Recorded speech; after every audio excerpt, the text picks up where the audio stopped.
बिस्मिल्लाहिर्रहमानिर्रहीम। अस्सलाम वालेकुम स्टूडेंट्स, मैं हूं अरशद अजीज, आपका फिजिक्स टीचर।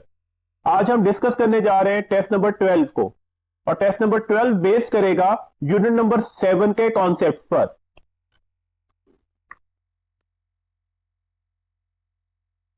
जी स्टूडेंट, क्वेश्चन नंबर 86 है, when a stress changes the length of a body it is called. हमने पढ़ा था स्ट्रेस की तीन काइंड्स होती हैं। सबसे पहले टेंसाइल स्ट्रेस पढ़ा था। टेंसाइल स्ट्रेस क्या था? जब length of the body change हो जाती है बाय अप्लाइंग द स्ट्रेस, ये टेंसाइल स्ट्रेस था। नंबर सेकंड पर हमने वॉल्यूमेट्रिक स्ट्रेस पढ़ा था। अगर स्ट्रेस अप्लाई करने से volume of a body change हो जाए तो हम उसे वॉल्यूमेट्रिक स्ट्रेस कहते थे। नंबर थर्ड पर हमने शियर स्ट्रेस पढ़ा था। अगर स्ट्रेस अप्लाई करने से shape of the body change हो जाए तो हम उसे शियर स्ट्रेस कहते थे। अब हमसे लेंथ के बारे में पूछा गया तो इसका मतलब है करेक्ट ऑप्शन टेंसाइल स्ट्रेस होगी। अपनी ऑप्शंस पढ़ते हैं।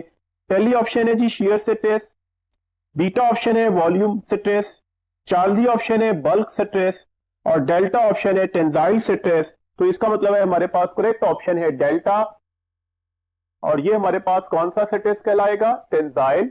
टेंसाइल स्ट्रेस करता क्या है? लेंथ ऑफ द बॉडी को चेंज करता है। नेक्स्ट हमारे पास है जी 87 question, hooks law essentially defines the.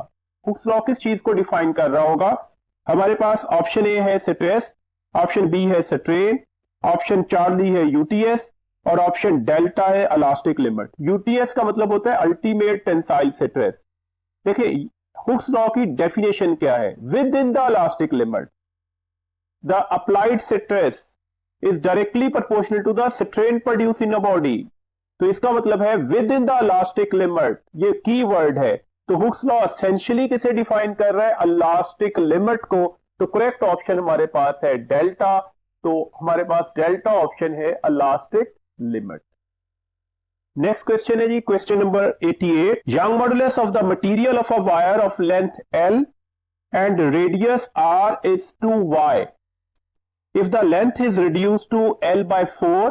आपसे कहा गया जो लेंथ है वो रिड्यूस होकर L by 4 हो गई, and radius to R by 4, और जो R है वो रिड्यूस होकर R by 4 हो गया।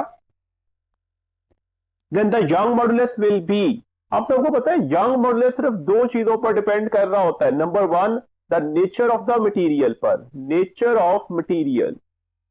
Number second, the temperature. अब देखें हमने लेंथ चेंज की, रेडियस चेंज किया, नेचर या टेम्परेचर चेंज नहीं हो रहा, तो दैट्स व्हाई यंग मॉडुलस में कोई चेंज नहीं आएगा। तो जो यंग मॉडुलस पहले था वही रहेगा। पहले यंग मॉडुलस की वैल्यूज क्या थी? 2y, तो अभी भी यंग मॉडुलस की वैल्यूज क्या होगी? 2y ही। तो करेक्ट ऑप्शन हमारे पास है बीटा। क्वेश्चन नंबर 89 है, a wire whose Young modulus is 8 × 10⁻11 newton per metre square, have length 4 metre and cross sectional area 4 millimetre square, the work required to increase the length by 4 millimetre is. अब हम work done का formula लगाते हैं। देखिए work done का हमारे पास formula क्या था? y a delta L square over 2l। ये सिंपल सा स्ट्रेन एनर्जी का फॉर्मूला लगाया, वैल्यूज रिप्लेसमेंट में दे दें। y की वैल्यूज 8 × 10⁻11 पास्कल थी, एरिया जो है वो हमारे पास 4 × 10⁻6 आ गया। डेल्टा एल की जगह पर मैंने डेल्टा एल का स्क्वायर भी लेना होगा साथ में, तो 4 मिलीमीटर का स्क्वायर लेते हैं तो 16 × 10⁻6 हो जाएगा, 2 × 4। अब हम इसे फर्दर ऑपरेट करते हैं। देखें ये 4 की वैल्यूज इस 4 से कैंसिल हो गई, 16/2 करते हैं तो ये कैंसिल होकर 8 आ जाएगा। 8 × 8 क्या हो गया? 64, और ये 10⁻+11 है, ये -6 और -6 कितने हो गए? -12। तो बाकी कितने बचे? 10⁻1। और अगर मैं 64 को 10⁻1 से मल्टीप्लाई करता हूं तो आंसर 6.4 जूल निकल आएगा। अब हम अपनी ऑप्शंस को देखते हैं कि कौन सी करेक्ट ऑप्शन है। ऑप्शन नंबर अल्फा है 9.3 जूल, ऑप्शन नंबर बीटा है 6.4 जूल, ऑप्शन नंबर चार्ली है 0.8 जूल, और ऑप्शन नंबर डेल्टा है 0.1 जूल। तो कौन सी करेक्ट ऑप्शन होगी जी? बीटा। क्वेश्चन नंबर 90 है, a load of 6.28 kilogram is suspended on a uniform wire of diameter 2 centimetre, calculate the stress on the wire. हमने stress calculate करना है, तो स्ट्रेस का फॉर्मूला लिखते हैं, that is F over area. Area की जगह पाई d²/4, बिकॉज डायामीटर हमें डाटा में गिवन था, तो हमने डायमीटर की टर्म में ये फॉर्मूला लिख दिया। तो ये 4 ऊपर मल्टीप्लाई हो गया, क्योंकि हमने इसे हैंग किया हुआ था तो फोर्स वेट के बराबर होगी mg। तो ये फॉर्मूला हमारे पास स्ट्रेस का निकल आया। अब just by putting the values 4 that is 6.28 जी की वैल्यू 10 लगाई, पाई 3.14 है और डायमीटर का स्केयर ले लिया तो ये 4 इंटू 10⁻⁻⁴ हो गया। अब देखिएगा ये 4 से तो 4 कैंसिल हो गया। मैं आगे कैलकुलेशंस करता हूं तो 6.28 को अगर हम 3 से डिवाइड करते हैं तो ऑलमोस्ट 2 आंसर आ जाएगा। मैंने 6.28 को ऑलमोस्ट 6 माना, 3.14 को मैं ऑलमोस्ट 3 ले लेता हूं तो ये 10⁻+1 था। ये हमारे पास 10⁻⁻4 ऊपर जाकर 10⁻+5 में कन्वर्ट हो गया। तो ये हमारे पास वैल्यूज क्या निकल आई, date is Newton per metre square. अब हम चेक करते हैं कि हमारे पास करेक्ट ऑप्शन कौन सी होगी। तो हम अपनी ऑप्शंस को पढ़ रहे हैं। हमारे पास पहली ऑप्शन है 9.8 इंटू 10⁻5 पास्कल, तो ये तो इसके साथ मैच नहीं कर रही। दूसरी ऑप्शन है 1.96 इंटू 10⁻5 पास्कल 2, तो 1.96 ऑलमोस्ट 2 ही होगा, तो डेट इज 10⁻5 पास्कल, तो डेट्स हमारे पास ये करेक्ट ऑप्शन होगी and the option is the beta. Next question है जी हमारे पास, which of the following is true, कौन सी ऑप्शन ठीक है। Alpha, lead, copper and wrought iron are ductile. तो हमारी बुक में जो डक्टाइल की एग्जांपल्स दी गई उनमें ये सारी की सारी एग्जांपल्स मौजूद हैं, तो ये ऑप्शंस तो ठीक हो गई। ऑप्शन बीटा है glass and high carbon steel are brittle, ये भी ठीक है क्योंकि ग्लास और high carbon steel brittle substances होते हैं।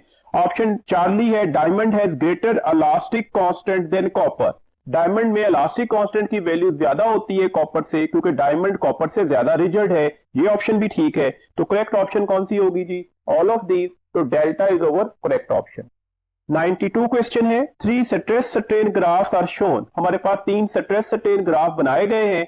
आपने ये बताना है कि जो कर्व x होगी, y होगी एंड z होगी वो रिप्रेजेंट करेगी किस हमारे पास ऑप्शन को रिस्पेक्टिवली। इस कर्व को x बोला गया, ये कर्व y है और ये कर्व z है। आपको नजर आ रहा है ये कर्व डक्टाइल मटेरियल की होगी, तो ये हमारे पास डक्टाइल मटेरियल के लिए कर्व होगी। ये कर्व आपको नजर आ रहा है कि इलास्टिसिटी के फॉर्मल फ्रैक्चर मिल रहा है, तो ये हमारे पास ब्रिटल सब्सटेंसेस की होगी। ये कर्व आपको बता रही है कि ये कर्व किसकी है, ये कर्व पॉलीमर्स की होगी। पॉलीमर्स मटेरियल्स में हम जिस साइड पर अप्लाइड फोर्स लगा रहे होते हैं रिगेन उसी पाथ के ऊपर वापस नहीं होता, इसकी वजह एनर्जी स्टोर्ड की वजह है। तो डेट्स व्हाई ये हमारे पास इसके 3 पैरामीटर्स आ गए। अब हम इसके अकॉर्डिंगली अपनी करेक्ट ऑप्शन को देखते हैं कि करेक्ट ऑप्शन कौन सी है। देखिएगा हमारे पास ऑप्शन अल्फा है high carbon steel, x high carbon steel को रिप्रेजेंट कर रहा है, तो गलत हुआ। हाई कार्बन स्टील जो है वो ब्रिटल होगा, तो ये तो ऑप्शन गलत हो गई। बीटा ऑप्शन है कॉपर, तो एक्स कर्व कॉपर ही को रिप्रेजेंट कर रही है because it is ductile. Y curve rubber को रिप्रेजेंटेशन दे रही है, Y curve rubber, rubber polymer है, तो इसका मतलब है ये ऑप्शन भी गलत हो गई। Charlie, wrought iron, wrought iron ductile ही होता है, तो डेट्स है हमारे पास चार्ली में पहली ऑप्शन तो ठीक बन रही है। ग्लास, वाई कर्व ग्लास ही को रिप्रेजेंटेशन दे रही है बिकॉज ग्लास ब्रिटल होता है। रबर, जेड कर्व रबर ही को रिप्रेजेंटेशन दे रही है बिकॉज यहां पर हमारे पास ये पॉलीमर्स का ग्राफ बना हुआ है, तो दिस मींस दैट इस वक्त हमारे पास करेक्ट ऑप्शन कौन सी होगी, चार्ली। 93 क्वेश्चन है, the energy stored in deform material is. किसी भी डिफॉर्म मटेरियल में एनर्जी स्टोर्ड किस शक्ल में होती है। And when the stress is remove the energy is dissipated as, और जब आप स्ट्रेस को रिमूव कर देंगे तो एनर्जी डिसिपेट किस फॉर्म में होगी। तो याद रखिएगा energy stored in deform material किस शक्ल में होती है, इलास्टिक पोटेंशियल एनर्जी। और जब आप स्ट्रेस को रिमूव करते हो तो ऑब्वियसली वहां पर कंप्रेशन प्रोड्यूस होगा, और कंप्रेशन किस चीज को कॉज करेगा, हीट, तो यहां पर डिसिपेशन किस में आएगी, हीट की शक्ल में। तो इसके अकॉर्डिंगली हमारी अगर करेक्ट ऑप्शन पर जाते हैं तो वो बीटा ऑप्शन होगी, क्योंकि एनर्जी स्टोर्ड होगी पोटेंशियल एनर्जी की शक्ल में और एनर्जी डिसिपेट करेगी हीट की शक्ल में, तो करेक्ट ऑप्शन हमारे पास है बीटा। नेक्स्ट क्वेश्चन है जी question number 94, a copper and a steel wire of same diameter are connected end to end, a deforming force F is applied to this composite wire which cause a total elongation of 1 centimeter, the two wires will have।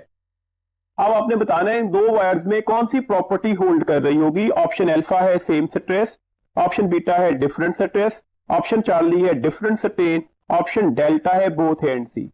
देखिए हमारे पास एक copper wire है, एक steel wire है। अगर copper और steel wire का area of cross section same हो तो हमारे पास स्ट्रेस का फॉर्मूला F/A है, और अगर आप इसे वर्टिकली हैंग करके ये कॉपर वायर लगाई, लेट्स सपोज इसके साथ हमने आगे स्टील वायर लगा दी, और अगर हम इसे डाउनवर्ड फोर्स से एक्सटेंड कर रहे हैं तो ऑब्वियसली फोर्स तो सेम होगी, डायमीटर सेम था तो स्ट्रेस की वैल्यू सेम होगी बिकॉज ये दोनों सेम वैल्यूज में थे। तो कॉपर और स्टील के लिए स्ट्रेस की वैल्यू सेम निकलेगी। स्ट्रेन का फॉर्मूला होगा stress over Young's modulus. Stress तो सेम निकला, क्या यंग मॉडुलस सेम होगा? मटेरियल डिफरेंट थे तो ये दोनों डिफरेंट वैल्यूज निकलेंगी। तो इसका मतलब है स्ट्रेन यहां पर क्या निकलेगा? डिफरेंट निकलेगा। तो डेट्स वाई इन दोनों की दोनों वायर में स्ट्रेस तो सेम होगा लेकिन स्ट्रेन क्या होगा? डिफरेंट होगा। तो इसका मतलब है ऑप्शन अल्फा भी ठीक है, ऑप्शन चार्ली भी ठीक है। तो करेक्ट ऑप्शन हो गई डेल्टा। नेक्स्ट क्वेश्चन है जी हमारे पास 95। If we compress or elongates the solids their potential energy. देखें, चाहे आप कंप्रेस करें चाहे एक्सटेंड करें तो आप कर क्या रहे होते हो? एक्चुअली यहां पर प्लास्टिक पोटेंशियल एनर्जी स्टोर्ड ही होनी होती है। वजह क्या है कि हम डिफॉर्मेशन प्रोड्यूस कर रहे हैं। तो अब इसके अकॉर्डिंगली करेक्ट ऑप्शंस देखते हैं जी। दैट इज ऑप्शन अल्फा है decreases whether compressed or elongated. Option beta है increases whether compressed or elongated. Option Charlie है decrease when compressed and increase when elongated. Option delta है increase when compressed and decrease when elongated. तो मैंने अभी बोला चाहे elongation हो चाहे कंप्रेशन हो, इलास्टिक पोटेंशियल एनर्जी ने बढ़ना ही बढ़ना है। तो डेट्स हमारे पास करेक्ट ऑप्शन होगी बीटा। क्वेश्चन नंबर 96 है the area of a cross section of a steel wire is 0.05 centimetre square. The force required to triple its length will be. Young modulus की वैल्यूज दी गई है, length को 3 गुना करना था, हमें फोर्स कैलकुलेट करनी है। तो हमारे पास y का फॉर्मूला होगा F L over area into delta L. F की वैल्यूज निकल आएगी, ये इधर जाकर फैक्टर मल्टीप्लाई हो जाएगा और एल इधर आकर डिवाइड हो गया। अब आप जस्ट आपने वैल्यूज लगानी है। देखिए हमसे कहा क्या गया कि 3 टाइम्स यहां पर हम इसकी लेंथ कर रहे हैं। तो ये वाला फॉर्मूला जो है इसकी रिप्लेसमेंट हम स्ट्रेन कह रहे हैं। तो स्ट्रेन किसके बराबर आ जाएगा?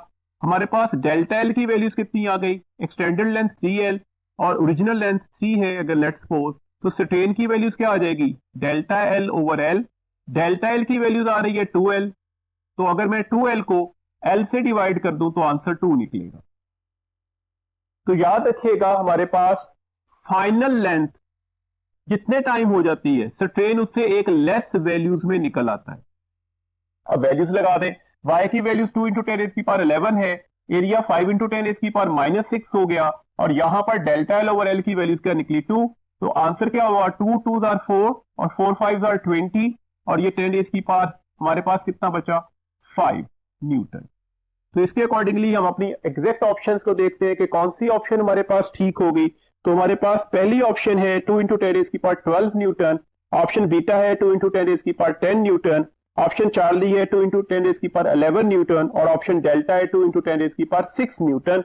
तो कौन सी ऑप्शन ठीक होगी? आप इसे लिख सकते हो 2 इंटू 10 की पावर 6 न्यूटन। तो करेक्ट ऑप्शन है डेल्टा।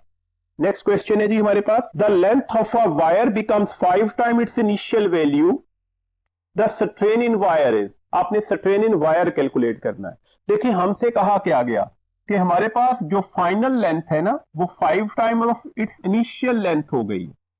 अब मैंने अभी ये बात बोली, जो आपके पास फाइनल लेंथ हो जाएगी उससे एक लेस कर दीजिएगा तो स्ट्रेन की वैल्यूज आ जाएगी। तो स्ट्रेन कितना निकलेगा? That is 4। कैसे निकला 4? That is the delta L over L. This one is 5l minus L over L. तो that is 4l over L. तो आंसर हमारे पास क्या निकल आएगा? 4। तो करेक्ट ऑप्शन है अल्फा। नेक्स्ट क्वेश्चन है जी हमारे पास 98 question the force of 200 newton acts from each direction on a cube of each side of length 2 metre. The cube is compressed such that the length of each side becomes 1 metre. The magnitude of bulk strain is. आपने bulk strain बताना है, values क्या होगी? Bulk strain delta V over V होगा। Final volume minus initial volume divided by the original volume. हमारे पास अब length क्या हो गई है? 1 मीटर। किसकी? हर साइड ऑफ अ क्यूब की। तो अब आपको अगर इसका वॉल्यूम लेना होगा तो वो क्या होगा? 1 का क्यूब लेना होगा। वॉल्यूम ऑफ अ क्यूब क्या होता है? उसकी लेंथ का क्यूब लेना होगा। तो ये 1 का हमारे पास क्यूब ले लेंगे। इनिशियल लेंथ हमारे पास क्या थी? 2 मीटर। तो मैं इसका 2 का क्यूब ले लूंगा तो यही हमारे पास इनिशियल वॉल्यूम लिखा जाएगा। तो डेट से आंसर क्या हो जाएगा? 1 माइनस 8 डिवाइडेड बाय 8। तो डेट इज द -7/8। तो स्ट्रेन की वैल्यूज तो हम पॉजिटिव ही लेंगे। नेगेटिव का साइन सिर्फ ये बता रहा है कि कंप्रेशन आ रही है। तो डेट से आंसर क्या निकलेगा? 7/8। तो करेक्ट ऑप्शन हमारे पास हो गई अल्फा। क्वेश्चन नंबर 99 है the shear modulus of elasticity is given as. जो shear modulus of elasticity है उसे किस एक्सप्रेशन से रिप्रेजेंट कर सकते हैं? तो हमने लिखा था shear modulus of elasticity stress divided by strain, और स्ट्रेन को हम टेंजेंट थीटा लिखते हैं। फॉर स्मॉल वैल्यूज के लिए हम इसे थीटा भी लिख सकते थे। तो इनमें से जो भी फॉर्मूला हमारे पास गिवन होगा वो करेक्ट माना जाएगा। तो ऑप्शंस पढ़ते हैं जी। ऑप्शन अल्फा है L over F into strain, option beta है F L over area into strain, option Charlie है F over area into the angle, and option delta है area into theta over F. तो कौन सी correct option हो गई? Option Charlie. तो 99 question का करेक्ट ऑप्शन है चार्ली। क्वेश्चन नंबर 100 है for small value of angle theta measured in radian the shear strain is given as. हमने शियर स्ट्रेन की वैल्यूज बतानी है कि कौन सी ठीक होगी। देखिए शियर स्ट्रेन किसके बराबर था? शियर स्ट्रेन को हम गैमा लिखते थे और हमने कहा था ये टेंजेंट थीटा हो सकता है, बिकॉज हमने यहां पर फॉर्मूला डेल्टा इंटू स्मॉल ए ओवर ए लिखा था और हमने इसे परपेंडिकुलर और बेस समझा था। और अगर स्मॉल वैल्यूज के लिए चले जाएं तो ये टेंजेंट थीटा किसके बराबर है? थीटा के। तो for small value of the angle shear strain किसके बराबर निकल रहा है? थीटा। तो करेक्ट ऑप्शन हमारे पास है अल्फा। 101 क्वेश्चन है in the figure shown if the dimensions of the wire are the same and the materials are different Young modulus is less for. Graph किसके दरमियान बना हुआ है जी? लोड और एक्सटेंशन के दरमियान। अब देखिएगा लोड और एक्सटेंशन का ग्राफ है। वाई की वैल्यूज लिखते हैं that is the F into length over area into change in length, that is actually extension. अब हमारे पास यहां पर देखिएगा तो ये आपके पास स्लोप बन रहा है। स्लोप किसके बराबर होता है? स्लोप बराबर होगा वाई एक्सिस का change that is the load, load is taken as a force, divided by the X axis का चेंज, तो ये हमारे पास एक्सटेंशन है। तो दिस मींस दैट ये एफ ओवर डेल्टा एल की क्वांटिटी स्लोप को रिप्रेजेंटेशन दे रही है और ये हमारे पास वाई ए ओवर एल के बराबर आएगा। किसका वाई कम से कम होगा? जिसका स्लोप कम से कम होगा। स्लोप सबसे कम किसका है? ए और बी में बी का। बी का स्लोप कम है तो बी के लिए यंग मॉडुलस की वैल्यूज भी कम निकलेगी। तो करेक्ट ऑप्शन हमारे पास होगी बीटा। नेक्स्ट क्वेश्चन है जी the ratio of stress produce in two wires of same length and material but with radii in the ratio 3:2 when both are under same force. तो अब हम अपनी कंडीशंस के accordingly formula use करते हैं। हमारे पास स्ट्रेस का फॉर्मूला है force per unit area, area की जगह आप आर स्क्वायर लिख सकते हैं। तो आपको नजर आया स्ट्रेस और आर स्क्वायर में इनवर्स रिलेशन है। दैट्स व्हाई स्ट्रेस पहली कंडीशन में divided by stress in the second case that is equal to the, आपको आर स्क्वायर की इनवर्स रेशियो लेनी है तो R2 ओवर R1 और साथ में होल स्क्वायर भी लेना होगा। आपको रेशियो दी गई थी R1 ओवर R2 की दैट इज द 3:2। तो जब R2 ओवर R1 की रेशियो लेंगे तो रेसिप्रोकल ले लेते हैं दैट इज 2/3 और इसका होल स्क्वायर लेंगे तो आंसर 4/9 निकल आएगा। इसका मतलब है इन दो सिचुएशंस में स्ट्रेस की रेशियो क्या होगी? 4:9। तो करेक्ट ऑप्शन हमारे पास है चार्ली। नेक्स्ट क्वेश्चन है जी compressibility is the ratio of. Compressibility किस चीज की रेशियो है? आप सबको पता है जो कंप्रेसिबिलिटी है that is actually the reciprocal of the bulk modulus.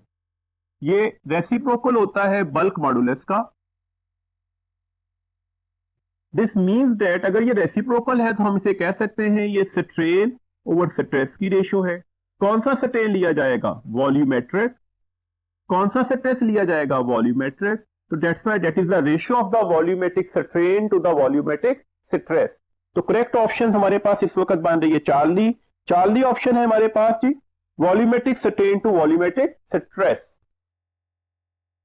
104 question है a copper wire of length 8 metre and area of cross section 1.2 centimetre square is stretch with a force of 4.8 into 10⁻³ Newton.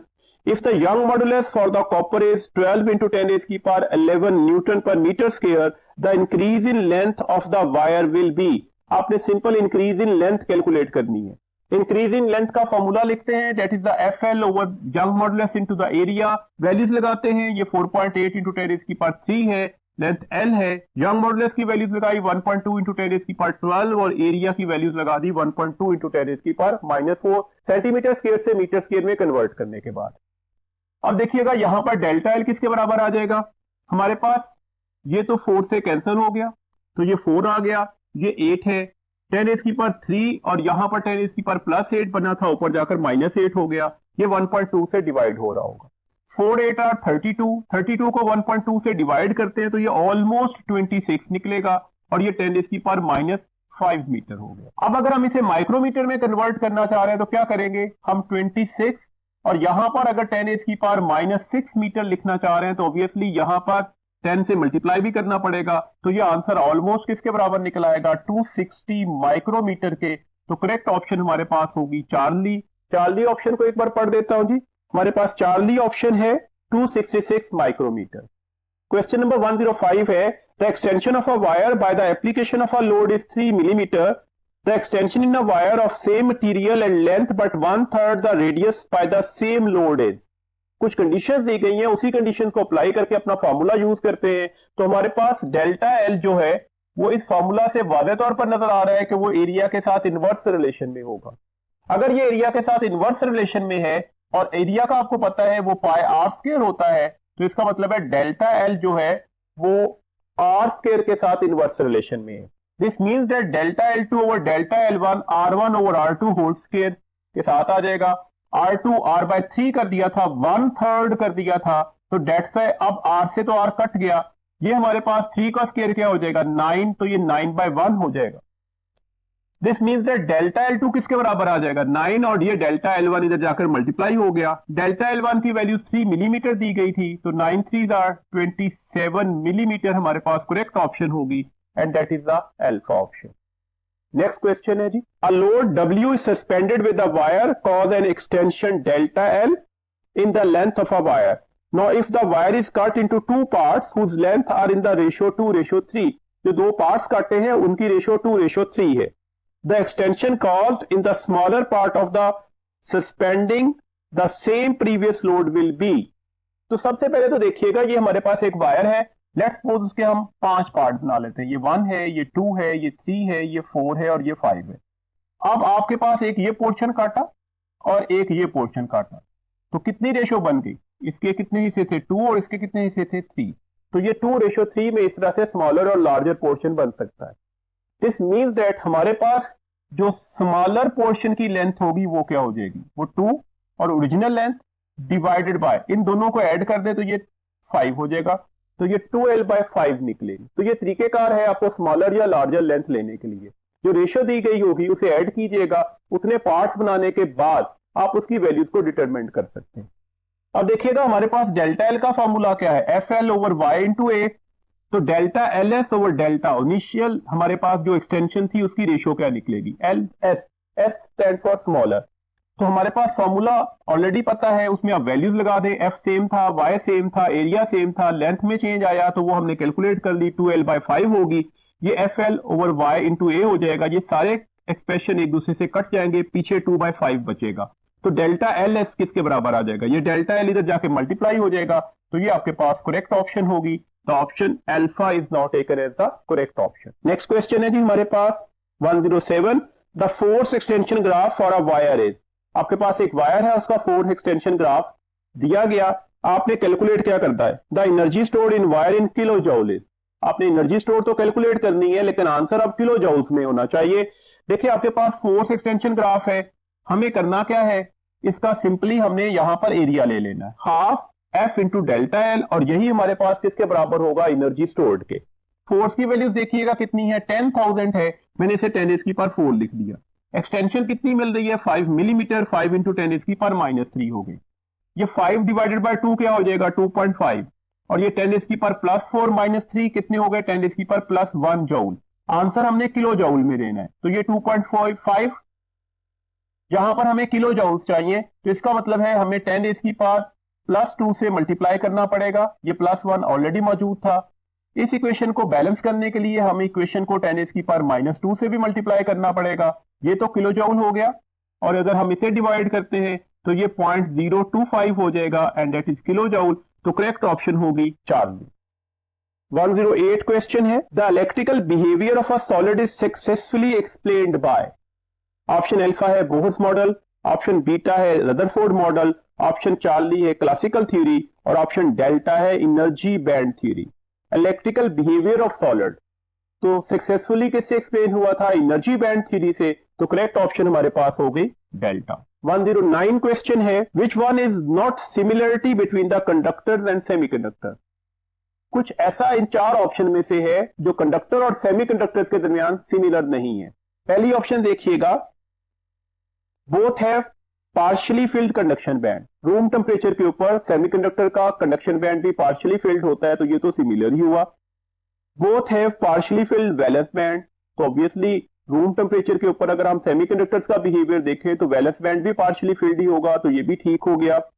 Both can conduct current, दोनों के दोनों current को conduct करवा सकते हैं, no doubt magnitude में फर्क है लेकिन कंडक्ट करवा सकते हैं, तो डेट्स ये भी सिमिलर हो गया।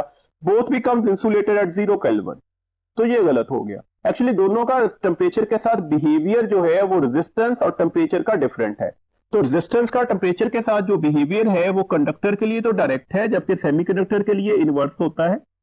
दैट्स व्हाई 0 केल्विन पर कंडक्टर सुपर कंडक्टर्स बन जाते हैं, जबकि 0 केल्विन के ऊपर सेमीकंडक्टर इंसुलेटर्स हो जाते हैं। तो दैट्स व्हाई हमारे पास इस वक्त करेक्ट ऑप्शन डेल्टा है। हमने डिसिमिलरिटीज ढूंढनी थी इन चार ऑप्शन में, तो डेल्टा ऑप्शन डिसिमिलर था, ये एग्री नहीं कर रहा था बोथ कंडक्टर और सेमीकंडक्टर्स के बिहेवियर पर, तो करेक्ट ऑप्शन डेल्टा मानी जाएगी।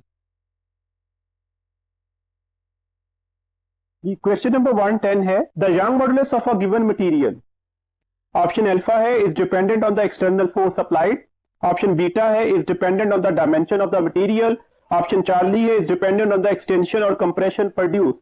हमें अच्छी तरह से पता है Young modulus force, length, extension, area, diameter, thickness किसी भी चीज पर डिपेंड नहीं कर रहा होता। यंग मॉडुलस सिर्फ दो चीजों पर डिपेंड करेगा, नेचर ऑफ द मटेरियल पर, और सेकंड वन जो है वो टेम्परेचर ऑफ द वायर पर। तो इस वक्त हमारे पास डी ऑप्शन पढ़ते हैं, डेल्टा ऑप्शन है, that is the characteristics of the material concern, तो सिर्फ यही एक प्रॉपर्टी है यंग मॉडुलस की, तो दैट्स द करेक्ट ऑप्शन हमारे पास मानी जाएगी डेल्टा। क्वेश्चन नंबर 111 है, when a copper wire with a given cross sectional area A was tensioned, a permanent deformation was observed to begin at a certain load F. What is the name given to the ratio F over A? F over A, F over A हमारे पास stress है। हमारे पास keyword बोला गया question में, a permanent deformation was observed to begin at a certain load. permanent deformation, plastic region कहां से start होता है? तो स्ट्रेस स्ट्रेन ग्राफ में हम बार बार पढ़ा है कि ये जो प्लास्टिक रीजन है ये हमारे पास पॉइंट बी, जिसे हमने इलास्टिक लिमिट बोला था या यील्ड स्ट्रेस बोला था, वहां से स्टार्ट होता है। इसका मतलब हुआ ये एफ ओवर ए की टर्म हमारे पास किस तरह से रिप्रेजेंट की जाएगी, that is a yield stress या इलास्टिक लिमिट। हम इसे यील्ड स्ट्रेस भी बोल सकते हैं और इसके अलावा हम इसे इलास्टिक लिमिट भी कह सकते हैं। तो करेक्ट ऑप्शन हमारे पास होगी चार्ली। नेक्स्ट क्वेश्चन है जी 112, a load is suspended from the end of a steel wire which snaps suddenly. What will happen to the wire temperature? Snap, हमारे पास snap का मतलब है ब्रेक कर गई। अगर यहां पर ब्रेक करेगी तो ऑटोमेटिकली यहां कंप्रेशन प्रोड्यूस होगा और कंप्रेशन की वजह से हमेशा टेम्परेचर राइज करता है। तो इसका मतलब है अगर ये सडनली स्नैप कर जाए तो यहां पर टेम्परेचर क्या कर जाएगा, राइज कर जाएगा। तो टेम्परेचर राइज के अकॉर्डिंगली हम अपनी ऑप्शंस को देखते हैं। पहली ऑप्शन है does not change, beta option है टेम्परेचर ड्रॉप, चार्ली ऑप्शन है टेम्परेचर राइजेस, डेल्टा ऑप्शन है temperature drops and then rises. तो कौन सी ऑप्शन ठीक हो गई? टेम्परेचर राइजेस, क्योंकि टेम्परेचर इंक्रीज करेगा। तो करेक्ट ऑप्शन है चार्ली। 113 क्वेश्चन है, a wire deforms as shown when subjected to an externally applied force. What is the work done in extending the wire by 6 millimeter? हमारे पास extension और load के दरमियान एक ग्राफ बनाया गया है, हमने वर्क डन कैलकुलेट करना है। हमें अच्छी तरह से पता है एक्सटेंशन लोड ग्राफ का जो एरिया होगा वही वर्क डन होता है। लेकिन अब प्रॉब्लम यहां पर यह है कि लोड जो है वो कहां पर लिया गया है, एक्स एक्सिस पर, और एक्सटेंशन के साइड पर ली गई है, that is the Y axis. हमने यहां पर जो एरिया लेना होता है वो एक्सटेंशन एक्सिस का लेना होता है। तो डेट्स व्हाई एक्चुअली हमें अब एरिया ये वाला लेना है। इस एरिया के अकॉर्डिंगली अगर आप गौर से देख रहे हो तो आपके पास यहां पर 3 फिगर्स बनती हुई नजर आएंगी। Number 1 that is right angle triangle. अगर मैं इसे आगे एक्सटेंड कर दूं तो नंबर 2 पर ये रेक्टेंगल बन रही है और नंबर 3 पर आपके पास क्या बन रहा है, ये राइट एंगल ट्राइंगल बन रही है। तो आपको इन तीनों के अलग-अलग एरियाज लेना होंगे, सबको जमा करना होगा और फिर हमारे पास आंसर निकल आएगा। तो पहले हमारे पास रीजन का एरिया किसके बराबर आएगा, डेट इज द हाफ, साथ में हम इसकी बेस और हाइट को मल्टीप्लाई करेंगे। अब देखिएगा ये आपके पास इसकी हाइट है डेट इज द 2 और ये इसकी बेस है, दिस वन इज द 6। यहाँ पर 2 के साथ मिलीमीटर भी लगेगा और ये हमारे पास 6 आ गया, 2 से 2 कैंसिल हो जाएगा, तो ये 6 इंटू 10 इसकी पावर -3 जूल निकल आया। एरिया नंबर 2 लेते हैं, तो आपके पास सेकंड फिगर जो आपको नजर आ रही है ये एक रेक्टेंगल की शक्ल बनी हुई है। इसका एरिया क्या होगा, length into width.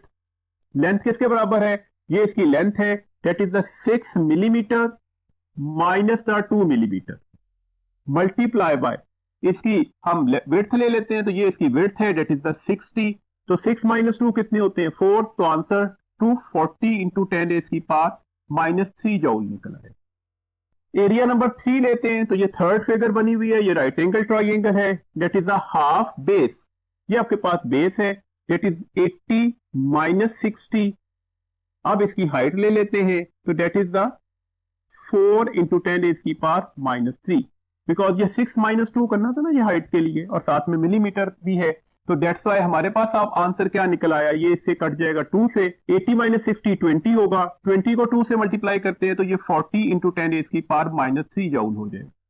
This means that हमारे पास यहां पर आंसर क्या निकला था, दिस वन इज द, ये सॉरी 60 था, तो ये 60 इंटू 10 इसकी पावर -3 जूल था, ये 60 है, ये 240 है, ये 40 है, तो ये टोटल आंसर कितना निकल आया, ये हमारे पास आया 60 प्लस 40 कितने हो गए 100, और 100 को 240 से ऐड करते हैं तो ये 340 इंटू 10 इसकी पावर -3 जूल हो जाएगा, तो ये 340 मिली जूल भी लिखा जा सकता है। इसके अकॉर्डिंगली हम अपनी ऑप्शंस को देखते हैं, 0.10 जूल, 0.34 जूल, 0.28 जूल और 0.14 जूल, तो हमारे पास इस वक्त करेक्ट ऑप्शन जो बन रही है 0.34 जूल बन रही है, तो करेक्ट ऑप्शन है बीटा। क्वेश्चन नंबर 114 है, which of the following statement is correct. Option alpha है Hooke's law is applicable with in the elastic limit, option beta है adiabatic and isothermal elastic constant of a gas are equal, option Charlie है Young modulus is dimensionless, option delta है stress multiply by strain is equal to the energy store. देखिए हमसे पूछा गया कि कौन सी statement correct है, Hooke's law is applicable with in the elastic limit, तो हम हुक्स लॉ को इलास्टिक लिमिट तक एप्लीकेबल मानते हैं, हुक्स लॉ की डेफिनेशन भी यही थी कि with in the elastic limit, तो दैट्स ये ऑप्शन तो करेक्ट है। Adiabatic and isothermal elastic constant of gas are equal, तो एडियाबैटिक का जो हमारे पास इलास्टिक कांस्टेंट होता है ना एडियाबैट का, वो हम क्या लिखते हैं that is the gamma P, जबकि इलास्टिक कांस्टेंट फॉर आइसोथर्मल जो हम लिखते हैं वो सिंपल पी है, तो ये तो आपस में बराबर नहीं होते। चार्ली ऑप्शन थी यंग मॉडुलस इज डायमेंशनलेस, तो यंग मॉडुलस डायमेंशनलेस नहीं होता।